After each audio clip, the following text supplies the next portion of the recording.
गुजरात के अहमदाबाद में 12 जून को हुए भीषण विमान हादसे में गुजरात के पूर्व मुख्यमंत्री विजय रूपाणी और 12 क्रू मेंबर सहित 297 लोगों की मौत हो गई। हादसे में 28 घंटे के भीतर ही विमान के ब्लैक बॉक्स को भी बर्बाद कर दिया गया है, जिसकी जांच के बाद ही यह समझ आ पाएगा कि विमान के अंदर अंतिम क्षणों में क्या हो रहा था। पूरी दुनिया में इस विमान हादसे को लेकर शोक है। इससे पहले भी दुनिया में कई विमान हादसे हुए हैं, जिसमें कई चर्चित कलाकारों ने भी अपनी जान गंवा दी है। ऐसे ही 1982 में रिलीज हुई फिल्म नदिया के पार के अभिनेता इंदर ठाकुर ने भी एक विमान हादसे में अपनी जान गंवा दी थी, जो गुजरे जमाने के मशहूर अभिनेता हीरालाल ठाकुर के बेटे थे।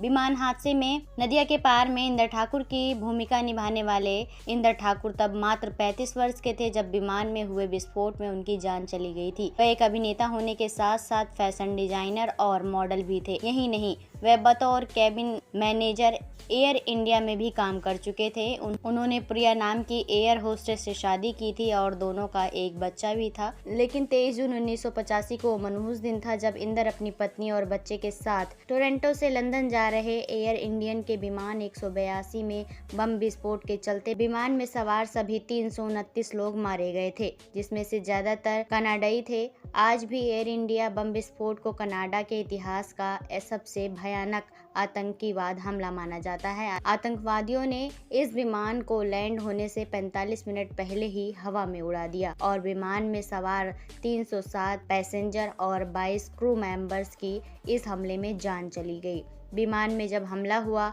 उस समय विमान समंदर के ऊपर था। ऐसे में हादसे के साथ ही ओमकार सहित सभी यात्री समंदर में समा गए। हादसे में मारे गए 329 लोगों में से सिर्फ 132 लोगों के शव ही बरामद किए जा सके थे और अपनी मौत से 3 साल पहले ही इंदर ठाकुर को नदिया के पार में सचिन पिलगांवकर का बड़ा भाई ओमकार बनकर पहचान मिली। इसके बाद वह चटपटी इसी साल रिलीज हुई हीरो और 1985 में रिलीज हुई तुलसी में नजर आए थे। उनकी असामयिक मौत ने पूरे बॉलीवुड को और देश को हिला कर रख दिया है।